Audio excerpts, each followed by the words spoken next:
गलाप बिबारिनो गेवलां बारफुनाय बिबार गावदा आं मिथि मोना नोंनि थाखायनो सिदि समायना महरा गावदां गाबगाना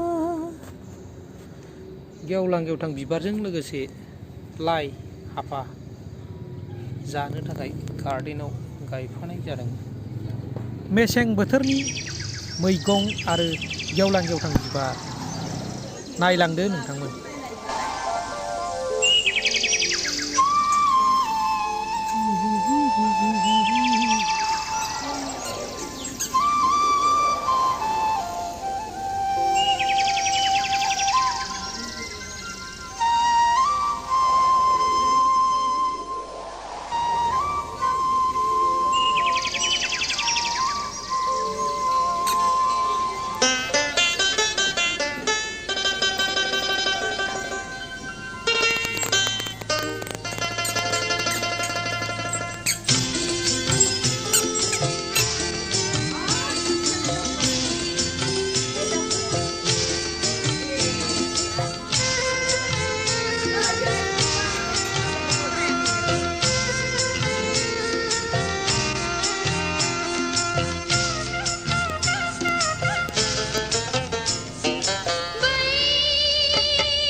फुलकबि बान्दा कबि ब्रकलि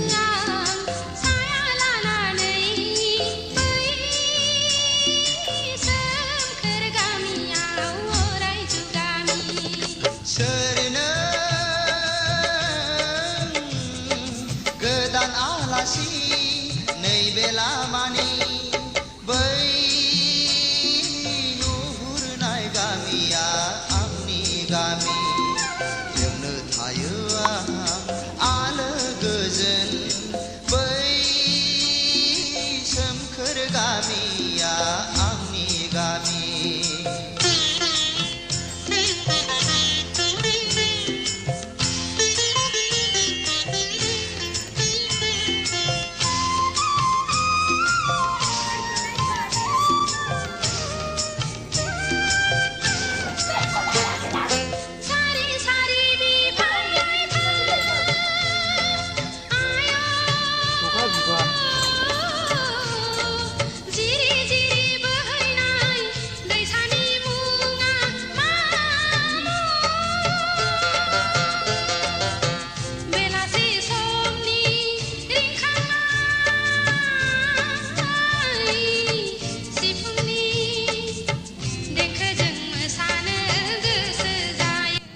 आलु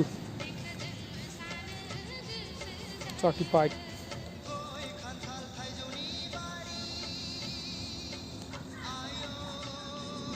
उदासि बारि खनानिलाय उदासि आदानि हाबाया खालमासि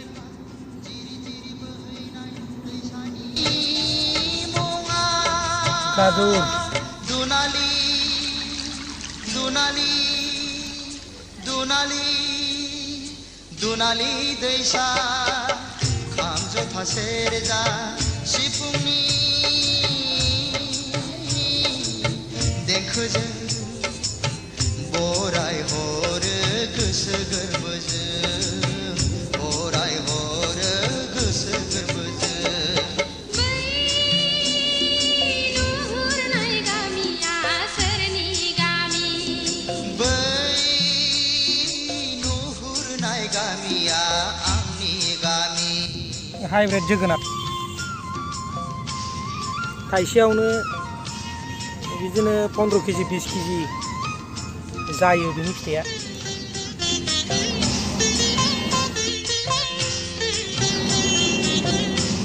मावजि खोमा